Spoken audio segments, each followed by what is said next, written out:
नमस्कार साथियों, गौरव ज्ञान धारा में आपका स्वागत है। कल की कालीबंगा वाली क्लास पे बहुत अच्छा रेस्पॉन्स मिला आप सभी का और बहुत अच्छी प्रतिक्रियाएं पढ़ने को मिली। दिल बाग बाग हो गया आपकी प्रतिक्रियाएं पढ़ के। आज अपन पढ़ने जा रहे हैं आहड़ सभ्यता, बैराट सभ्यता और गणेश्वर, यानी कि फर्स्ट ग्रेड जीके में और सेकंड ग्रेड जीके में जो राजस्थान की सभ्यताएं पूछी जाती है। स्पेशली दे रखा है 4 और वो चारों ही इस क्लास के साथ में कंप्लीट हो जाएगी।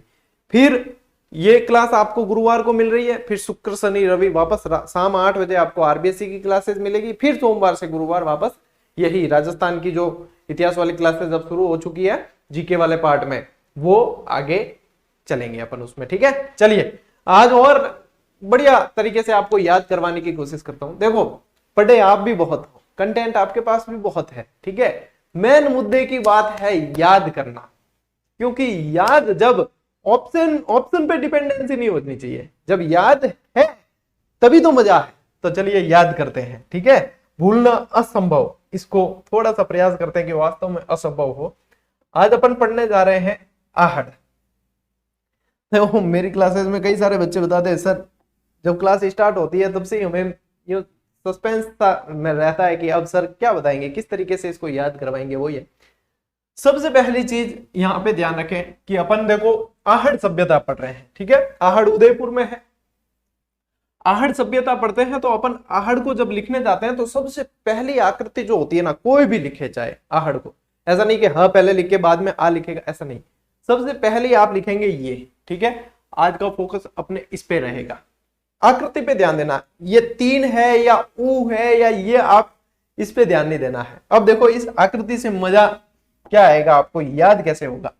ये देखो, सबसे पहला इस आकृति से ये ध्यान रखना है कि ये कहां है, उदयपुर में। पहले पे ध्यान रखते जाना, फिर देखते जाओ। ठीक है, इसका नाम क्या है, आहड़।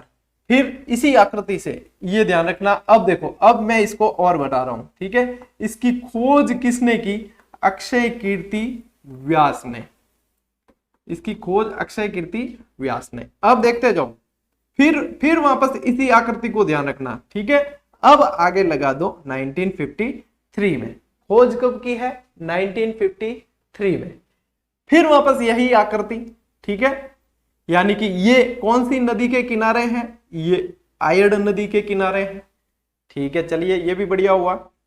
फिर वापस यही आकृति। यहां पे खुदाई के कितने स्तर मिले हैं, यहां पे खुदाई के 8 स्तर मिले हैं। देखो, एक ही आकृति से कितनी सारी चीजें निकल के आई है। अब उदयपुर में है, अक्षय कीर्ति व्यास ने 1953, आयड़ 8 स्तर मिले हैं। चलिए एक और। ठीक है, एक और। फिर वापस बना दो ये आकृति। अब यहां पे आपको लिखना है कि अपोलो का चित्र, यानी कि इंडो ग्रीक जो मुद्राएं थी उस पे यूनानी देवता अपोलो का चित्र मिला है, तो वो भी आपको यहां से याद हो जाता है। मतलब इतनी सारी चीजें। चलिए, और इतने से पेट अपने यहाँ के विद्यार्थियों का बनने वाला नहीं है, मोटे पेट रहा है सब। ठीक है, और चलिए एक बार और बनाते हैं। इसे आघाटपुर के नाम से जानते हैं। ठीक है, इसे आघाटपुर के नाम से भी जानते हैं। इतनी सारी चीजें आप लोगों के लिए आ चुकी है। किससे आई है, सिर्फ एक आकृति को हमने ध्यान में रखा है, फोकस किया है बस।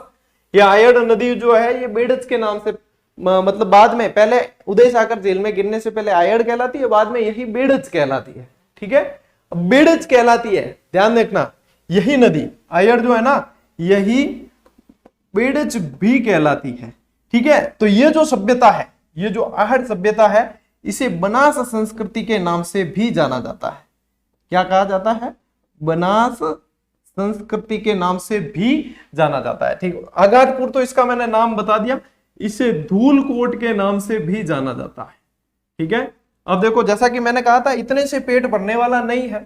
चलिए एक और चीज बता देता हूं, फिर इतने से पेट भरने वाला नहीं है तो यहां पे एक और चीज याद रखना, ये वापस वही आकृति। ठीक है, यानी कि ऊ वाली। ठीक है, ऊ वाली आकृति। अब यहां से इसको बनाना है कि अनाज रखने के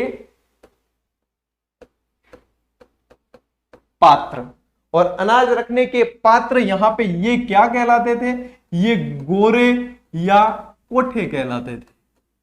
गोरे या कोठे कहलाते थे। अब कल आपको गिनती से याद कराया था, आज आपको इसी आकृति से, सोचो, लिख दिया, आकृति बना दी, सोचो इससे क्या क्या निकल रहा है। और फिर बाद में चीजें आसान हो जाएगी। बाद में चीजें कि अब क्या है कि अब फिर बहुत सारी आसान हो जाती है। जैसे कि अब इसका उत्खनन किसने किया, फिर बाद में दिमाग में आए कि उत्खनन किसने किया, तो उत्खनन में आपके आ जाएंगे एक तो आरसी अग्रवाल, ठीक है, आरसी अग्रवाल और एचडी सांकलिया, एचडी सांकलिया। पहले इन्होंने क्या, आरसी अग्रवाल ने, ठीक है, 1956 में, और बाद में जो है 1961 के अंदर है, 1961-62 वाला टाइम पीरियड है, उसमें किया है एचडी सांकलिया ने। तो ये चीजें, ये सारी चीजें आपके इतनी सारी कवर हो गई। चलिए, मैं कई बार भूल जाता हूं, आज मुझे याद आ गया है कि आपको स्क्रीनशॉट लेने की जरूरत पड़ती है। मैं स्क्रीन खाली कर देता हूं, एक बार आप स्क्रीनशॉट ले लीजिए, ठीक है, ताकि आप लोगों के एक चीज क्लियर हो जाए कि यहां पे, ठीक है। चलिए, अब है ना एक चीज और, इसी आकृति वाली बात में, ठीक है, फिर आकृति बना दी, और फिर याद रखना है कि उल्टी तपाई, क्या, उल्टी तपाई वाले मृदभांड। अब उल्टी तपाई में कलर जो आएगा वो आएगा लाल कलर, ठीक है, कलर आएगा इसके अंदर लाल और काला, ये मिला है, ठीक। ये सारी चीजें आपको ध्यान रखना है।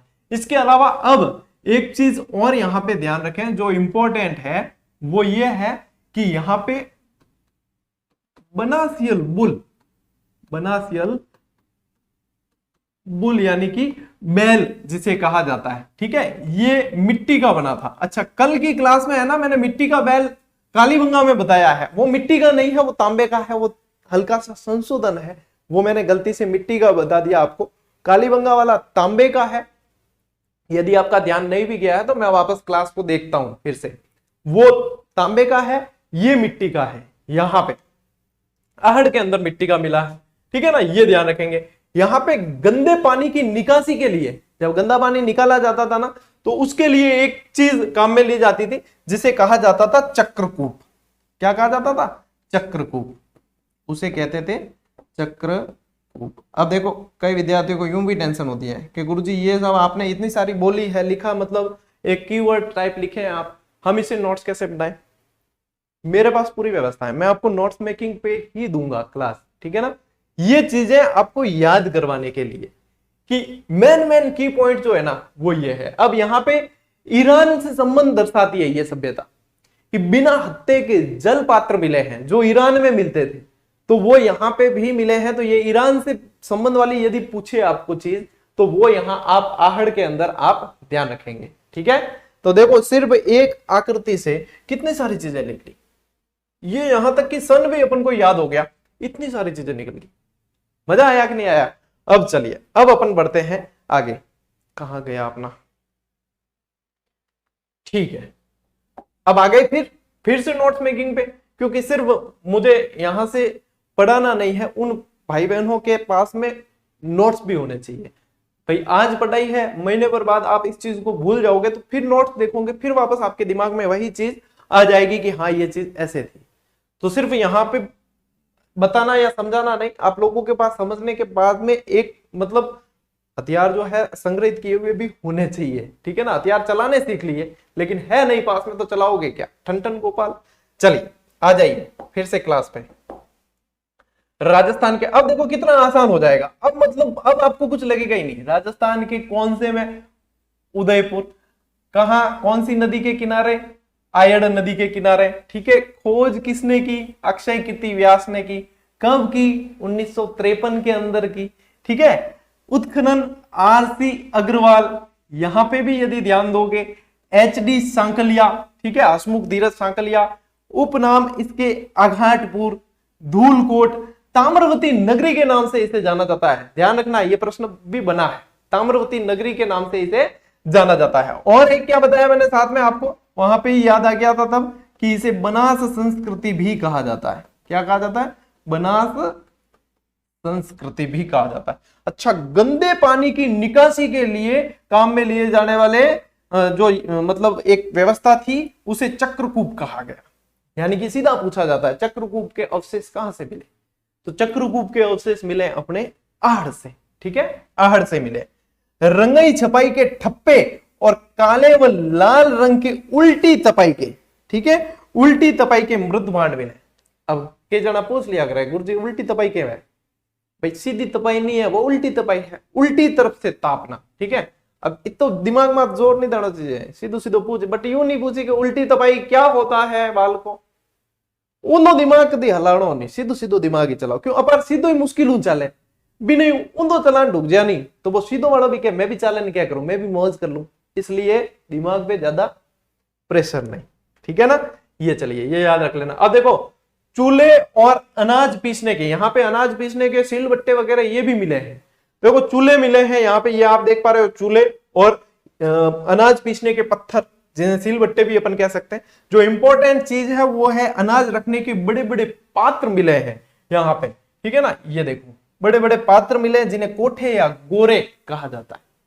ये प्रश्न ऐसे कैसे बनने वाले प्रश्न है, इसमें कुछ भी इधर उधर नहीं करना है। अच्छा, यहां पे भी आपको 6 ध्यान रखना है, 6 तांबे की मुद्राएं और 6 चूल्हे। अच्छा, 6 छेद पूछे तो कालीबंगा जाना है, 6 छेद पूछेंगे तो कालीबंगा है, लेकिन 6 चूल्हे पूछे या 6 तांबे की मुद्राएं पूछे, क्योंकि ताम्रवती नगरी इसे कहा गया है, तो तांबे की मुद्राएं पूछे तब आपको आहड़ ध्यान रखना है। ठीक है, 3 तांबे की मुहरे या तांबा गलाने की बट्टियां भी पूछे तो आपको आहड़ ध्यान रखना है। अब 6 और 3 साथ साथ में आए तो कहीं कोई समस्या होगा नहीं, और ऐसा भी नहीं है कि 3 सर वहां पड़ा वहां कंफ्यूज हो जाओगे, नहीं होगे, क्योंकि वहां दशरथ शर्मा ने तीसरी राजधानी बताया और अपन ने राजा दशरथ से याद किया है बहुत अच्छी तरीके से, और सिंधु घाटी सभ्यता के अवशेष जहां मिले वो ये है। अच्छा, एक चीज और ध्यान रखना कि ये आहड़ सभ्यता जो है ना, ये 4000 वर्ष पुरानी मानी जाती है, 4000 वर्ष पुरानी मानी जाती है, और कालीबंगा जो है वो 6000 वर्ष पुरानी मानी जाती है। ठीक है, तो ये चीजें भी अपन को ध्यान रखनी पड़ेगी। पढ़ रही है पूरा ही पढ़े, और ये मतलब सारांश के साथ में है। ठीक है ना, अनावश्यक चीज आपके शामिल करेंगे ही नहीं, क्योंकि जो चीज एग्जाम की दृष्टि से उपयोगी नहीं है उनको पढ़ने से क्या मतलब। ठीक है, चलिए अगली स्लाइड आ गई। देखो ईरानी धूपदानी, मैंने आपको पहली ही स्लाइड में बता दिया था कि ईरान से संबंध वाली कई चीजें पूछते हैं, तो ईरानी धूपदानी जो है, ईरानी कल्चर वाली, ईरानी संस्कृति वाली जो धूपदानी है और जलपात्र, ठीक है, बिना हत्थे के, वो कहां से मिले हैं, अपने आहड़ से मिले हैं। मिट्टी से बना बनासियन बुल या मिट्टी से बनी हुई बैल की आकृति ये कह सकते हैं, इसका नाम है बनासियल बुल। कहां से मिला है, आहड़ से मिला है। ठीक, पत्थर के सिलबट्टे यानी कि अनाज पीसने के जो पत्थर होते हैं वो सिलबट्टे कहते हैं उसे, और मैल उतारने के पत्थर, अगेड़ी चीजें मिली, बहुत तबीयत रही। ठीक है, मैल उतारने पत्थर, ए देखो मारवाड़ी भाषा में क्या करे, ठीक रही, ठीक है, ठीक कर लो। और भी भाई मारवाड़ी मेरू भी बहुत बढ़िया जानने वाला स्टूडेंट देखे है सब, तो मारवाड़ी में ठीक रही ए मतलब, बाकी इन यूज जो है सावधानी करनी चाहिए। कई जना मैल ज्यादा जम जाए सर्दी में, बे इतनी यूज कर ले खून खच्चर होना जाए। ठीक है, बचपन में अपने साथ भी बीती है ये चीजें। तो ये देखो, ये वहां जो संग्रहालय है उदयपुर के अंदर, वहां पे ये सारी चीजें संग्रहित है। ठीक है ना, कभी जाओ तो देखना। अच्छा, आप लोग पढ़ते हो कि काले और लाल ये रंग भी पूछे जाते हैं। ठीक है, काले और लाल रंग के मृद भांड, मृद यानी मिट्टी और भांड यानी बर्तन, यानी कि इनके जो बर्तन मिले मिट्टी के वो। अब देखो ये टुकड़े मिले हैं, अब इन टुकड़ों को भी क्लिप में बिल्कुल अच्छी तरीके से संग्रहालय के अंदर लगा रखे, ये काले और लाल रंग के, और यहाँ पे लिख भी रखा है कि ताम्रपाषाण कालीन विभिन्न प्रकार के काले और लाल रंग के पात्र। ये आपको यहाँ स्क्रीन पे नहीं दिख रहा होगा लिखा हुआ, लेकिन जब मैं पीडीएफ शेयर करूंगा ना तब आप जूम करके देख लेना, बिल्कुल स्पष्ट लिखा हुआ है, या फिर आप संग्रहालय में जाके ही देख लेना कि हाँ वास्तव में गुरुजी लिखा हुआ कि नहीं, क्योंकि ये संग्रहालय का ही फोटो है। ठीक है, तो यहां से काम पक्का, यदि आ जाए तो प्रश्न पक्का है। फिर अब देखो आटा पीसने की चक्की, यहां पे भी ध्यान देना, आटा पीसने की चक्की मिली है, 8 स्तर मिले हैं खुदाई के, और 2-3 मुंह वाले चूल्हे मिले। अब मुझे बताओ कि भैया प्रश्न बाहर कहां से जाएगा। अच्छा, बाहर जाने की छोड़ो, याद कितना हुआ, मेन चीज क्या है। पढ़ाना मेन चीज नहीं है, कंटेंट भी ठीक है, वजन रहता है कंटेंट का, लेकिन वो भी याद होना जरूरी है। अब दैट्स द पॉइंट कि याद कितना हुआ। यदि क्लास देखते ही 70% याद है, यानी कि अपने आधी तो फतेह हो गई, आधी से ज्यादा हो गई ना 70% में। अब 30% काम आपके लिए छोड़ा है, बहुत है, कर ही सको। ठीक है, चलिए आगे बढ़ते हैं। अब आ जाते हैं अपन बैराट सभ्यता पे। ठीक है, सबसे पहली चीज तो ये जान लो कि बैराट सभ्यता है कहां। बैराट सभ्यता है जयपुर। एक मिनट, मुझे थोड़ा सा टेम्परेचर सेट कर लेने दो, फिर अपन इस क्लास को आगे बढ़ाते हैं।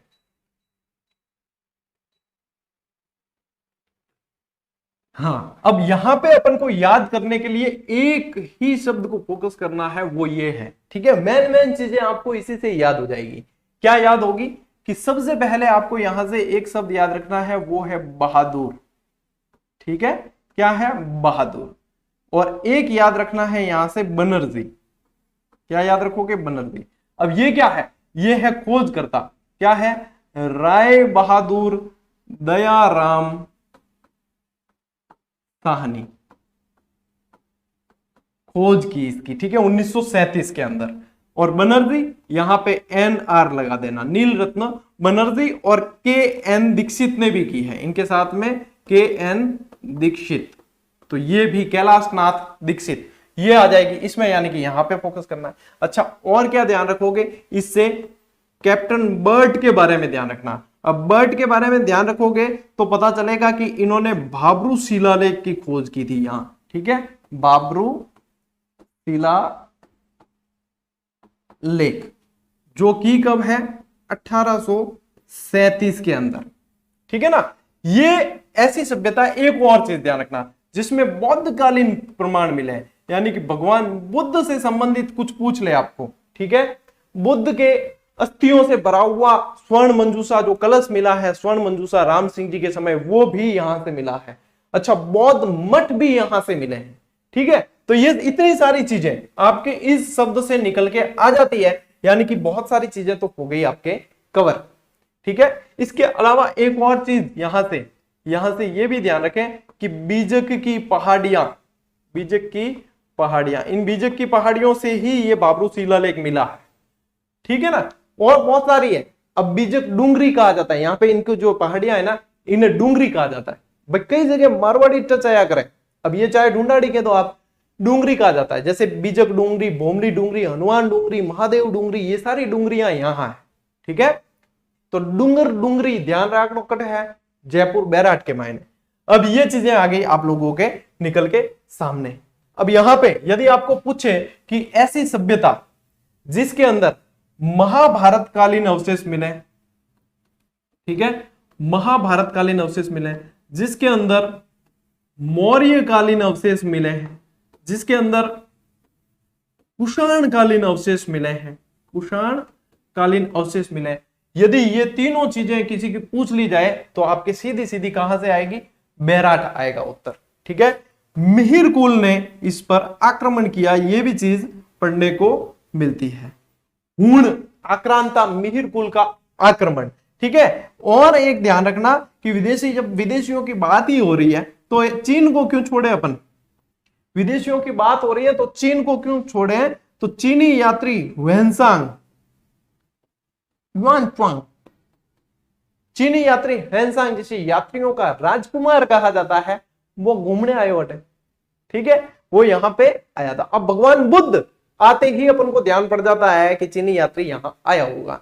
इतनी सारी चीजें आपके चुटकियों में निकल के सामने आ गई और याद हो गई। मेन चीज क्या है, याद करना। तो ये सारी चीजें याद हो गई। अब फिर इसके बाद में आपके समस्या नहीं आएगी, फिर आ जाएगी आपके कि चांदी की मुद्राएं कहां मिली, तो भी आपको ध्यान आ जाएगा। यूनानी मुद्राएं कहां मिली, तो भी आपको ध्यान आ जाएगा। स्वर्ण मंजूषा के बारे में पूछेंगे तो भी, क्योंकि अब पीछे याद करने को बहुत कम बचा है, क्योंकि इतनी सारी चीजें तो अपन याद कर चुके। तो अब आ जाते हैं अपन फिर से नोट्स मेकिंग पैटर्न पे। अब इसी चीज को यहां से वापस कर लेते हैं कवर। देखो, राजस्थान के जयपुर में स्थित है। खोज किसने की, राय बहादुर दयाराम साहनी ने की है 1937 में। अच्छा, उत्खनन NR बनर्जी और KN दीक्षित। उत्खनन करता कौन है? कैलाशनाथ दीक्षित और नीलरत्न बनर्जी। कब किया? 1962-63 के अंदर। मत्स्य जनपद की राजधानी रही है, और ये मत्स्य जनपद की राजधानी रही है, और प्राचीन काल में इसे विराटनगर के नाम से, ये राजधानी की यदि बात करेंगे ना यहां, तो राजधानी के रूप में इसे विराटनगर के नाम से जानते थे। विराट वैसे भी आजकल ज्यादा चर्चा में है। वो चर्चा में जो है वो विराट कोहली है। विराट कोहली और गौतम गंभीर की राइवलरी बहुत पुरानी है, और वो वापस गड़े हुए मुर्दे उखड़ चुके हैं, तो बहुत तबीयत की गहमा गहमी चल रही है, हम भी देखते हैं, तो ये चीजें तो चलती रहती है। चलिए, मौर्य कालीन, महाभारत कालीन, और एक और लिख लेना, कुषाण कालीन अवशेष यहां से इस सभ्यता से मिले हैं। सीधी टू द पॉइंट आपको जो चीजें याद रखनी है, ठीक है ना। अब देखो यहाँ पे बीजक डूंगरी, बोमली डूंगरी, हनुमान डूंगरी, गणेश डूंगरी, ये सारी मिली है। जैसे कि ये जो आप देख पा रहे हो ना, ये बीजक डूंगरी है, और यहाँ पे हनुमान जी का मंदिर भी है। ये जो हनुमान जी का मंदिर भी है, ये बीजक डूंगरी। इसे प्राचीन युग की चित्रशाला भी कहा जाता है। कहा किस लिए जाता है? क्योंकि यहाँ पे सर्वाधिक भित्ति चित्र मिले हैं। बाकी सभ्यता स्थलों से सर्वाधिक भित्ति चित्र। अच्छा, जो नए नए होते हैं ना स्टूडेंट, उन्हें ये भी पता नहीं होता कि भित्ति चित्र क्या होता है, तो इसलिए मैं मारवाड़ी भाषा का प्रयोग करता हूं, उससे बहुत जल्दी। भित्ति यानी कि बीत, ठीक है, यूं नहीं कि इंद के काली भीत। भित्ति यानी बीत, और चित्र का तो बताने का काम नहीं, बीत में कोरियोड़ा चित्र, ठीक है। भित्ति माते कोरियोड़ा चित्र जो है वे भित्ति चित्र है। तो यहाँ पे सबसे ज्यादा मिला, इसलिए इसे चित्रशाला भी कहा जाता है। प्राचीन युग की चित्रशाला इसे कहा जाता है। चीनी यात्री ह्वेनसांग ने यहाँ पे भ्रमण किया था। अब ये सारी चीजें देखो आप लोगों के कितनी सारी आई। अच्छा, यहीं पे इतना ही नहीं है, और बैराट के अंदर ये जो आप देख पा रहे हो, ये गोल मंदिर है जो बुद्ध काल से संबंधित है। यहाँ गौतम बुद्ध की अस्थियों से भरी स्वर्ण मंजूषा मिली है, ठीक है। और ये मिली किसके समय है? राम सिंह जी के समय मिली है। शासक, जयपुर के शासक राम सिंह के समय ये मिली है, तो ये ध्यान रखेंगे। अच्छा, कैप्टन बर्ड द्वारा भाब्रू शिलालेख खोजा गया, वो यहां से मिला है। 8 बौद्ध मठ मिले हैं यहां से, ठीक है। यदि सभ्यताओं के अंदर सबसे पहले मंदिर के अवशेष पूछा जाए राजस्थान के अंदर आपको, तो वो मंदिर के अवशेष मिले हैं यहां बैराट से, ठीक है। तो ये बौद्ध मठ यदि कहीं भी आ जाए, देखो 8 है, ये ध्यान रखना, बौद्ध मठ है तो वो यहीं पे आना है। यूनानी शासकों की 28 मुद्राएं, तो ये, और 8 चांदी की मुद्राएं। अब 28 और 8 जोड़ लेना आप, तो आपके हो जाएगी 36, ठीक है। तो 28 तो ये मिली है, और 8 मिली है चांदी की मुद्राएं। शंख लिपि के प्रमाण मिले हैं, मोस्ट इंपोर्टेंट, जो अभी लास्ट जो पिछले कुछ एग्जाम के अंदर बना है, प्रश्न यूं का यूं आया है। अशोक स्तंभ और गोल मंदिर के अवशेष मिले, जो आप ये देख पा रहे हो, गोल मंदिर के अवशेष, ये बैराट का ही फोटो है। तो ये सारी चीजें आपके टू द पॉइंट याद करने के हिसाब से और सभी तरीके से हो गई, ठीक है। अब आते हैं अपन गणेश्वर पे। अब गणेश्वर पे ज्यादा आपके कोई सोचने वाली चीजें है नहीं। गणेश्वर में क्या है कि गणेश्वर सीकर की है, ठीक है। अब यहां पे, अब ये जो है नीम का थाना में पड़ती है, नीम का थाना के पास है, नीम का थाना। यहां पे एक चीज और ध्यान रखेंगे कि ये कांतली नदी के बेसिन में है, और कांतली नदी का बेसिन जो कहलाता है वो तोरावाटी कहलाता है। क्या कहलाता है? तोरावाटी। गणेश्वर सभ्यता को ताम्र संचयी कहा जाता है। क्या कहा जाता है? ताम्र संचयी सभ्यता कहा जाता है। और क्या कहा जाता है? ताम्रयुगीन जितनी भी सभ्यताएं थी ना, ताम्रयुगीन जितनी सभ्यताएं थी उन सबकी जननी कहा जाता है। तो ताम्रयुगीन सभ्यताओं की जननी कहा जाता है इसे।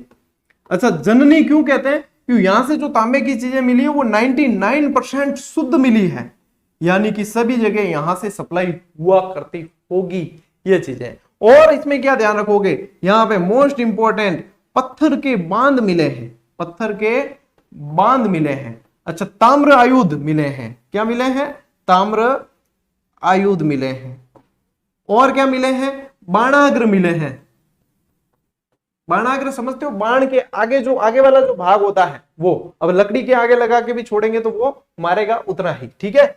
ये सारी चीजें इन शॉर्ट एंड स्वीट में पूछा जाता है। चलिए आते हैं नोट्स मेकिंग पैटर्न पे कि आप नोट्स क्या बनाओगे। तो सबसे पहले तो देख लो, यहाँ पे ये गणेश्वर का ये मतलब एंट्री गेट है, यहाँ दे रखा है, ठीक है। यहाँ पे एक कुंड भी है जिसमें स्नान करने से बताते हैं कि चर्म रोग का इलाज होता है। गालव गंगा यहाँ पे प्रकट होती है, ये सारी चीजें भी यहाँ पे है। तो देखो सीकर के अंदर है, तोरावाटी बेसिन में, कांतली नदी के किनारे। अच्छा, खोज जो की इसकी वो आरसी अग्रवाल ने 1972 में की है, और उत्खनन आरसी अग्रवाल के साथ में विजय कुमार भी थे, 1977-78 की बात है। जो उपनाम है ताम्रलिप्त सभ्यताओं की जननी और पुरातत्व का पुष्कर भी कहा जाता है। अच्छा, ढूंढाड़ का पुष्कर आपको पूछते हैं ना, तब आप जाते हैं जमवा रामगढ़, लेकिन पुरातत्व का पुष्कर पूछते हैं तब आपको गणेश्वर ध्यान रखना है। यहां से 99% तक शुद्ध सोना मिला है, इसीलिए इसको ताम्रयुगीन सभ्यताओं की जननी कहा जाता है। ठीक है, तांबे के बाणाग्र और मछली पकड़ने के कांटे मिले हैं, और यह भी मोस्ट इंपॉर्टेंट है कि कपिश्वरनी मृत भांड मिले हैं। ठीक है, ऐसे क्या ऐसे लैंग्वेज पूछी जाती है। कपिश्वरनी मृत भांड और 2000 ताम्र आयुध मिले हैं, और पत्थर के बांध मिले हैं। इससे बाहर प्रश्न गणेश्वर में जाता नहीं है। जितना जो मैटर आता है ना, वो सारा का सारा इसके अंदर आपके कवर हो चुका है, इन शॉर्ट एंड स्वीट। ठीक है, तो ये सारी चीजें आप लोगों को ध्यान में रखनी है। चलिए अब देखो, एक साथ में मैं आपको बता देता हूं। यहां से मैंने आपको सारी चीजें एक आकृति से याद करवाई, उसके बाद में आहड़ सभ्यता को अपन ने पढ़ लिया पूरी अच्छी तरीके से। फिर आहड़ सभ्यता के और भी जितने फैक्ट थे वो सारे, और ये चित्र भी आपने देख लिए, तो यानी कि सवाल आपके गलत हो नहीं सकता। ठीक है, फिर बैराट पे आए। बैराट के अंदर अपन ने राय बहादुर, दयाराम साहनी वगैरह ये सारे डूंगरी, और ये डूंगरी भी आपको दिखा दी। ठीक है, ये हो गया। फिर आ गए अपन बैराट के बचे हुए गोल मंदिर को देखने, और गोल मंदिर के बाद में अपन आए गणेश्वर। गणेश्वर में एंट्री गेट देख लिया, और पत्थर के बांध वगैरह ये सारा पढ़ लिया, और इसके साथ में पूरा हो गया। ठीक है, अभ्यास के लिए आपको ऑलरेडी टेस्ट सीरीज दे रखी है, स्कूल लेक्चरर की स्पेशल सिलेबस पर जारी है, 1 साल की वैलिडिटी के साथ में है, और जितना लेट ज्वाइन करोगे उतनी कम वैलिडिटी आपको मिलनी है, क्योंकि जब लॉन्च हुई तब से उसकी वैलिडिटी काउंट होती है। अच्छा, मान लीजिए एग्जाम बीच में आ गया और एग्जाम की डेट आगे चली जाती है या लंबी जाती है, तो उसकी डेट, उसकी वैलिडिटी भी एग्जाम तक बढ़ा दी जाएगी, तो वहां कोई समस्या नहीं है। ठीक है, तो ये चीजें हैं। बाकी पीडीएफ सारी की सारी आपको टेलीग्राम पे उपलब्ध करवाई जा रही है। नियमितता के साथ में निरंतर पढ़ते रहो, यदि सिलेक्शन लेना ही है, मौज करनी है तो कोई रोकने वाला नहीं है। चलिए अपन मिलते हैं साथियों अगले वीडियो में, अगली क्लास में। तब तक के लिए राम राम, जय हिंद।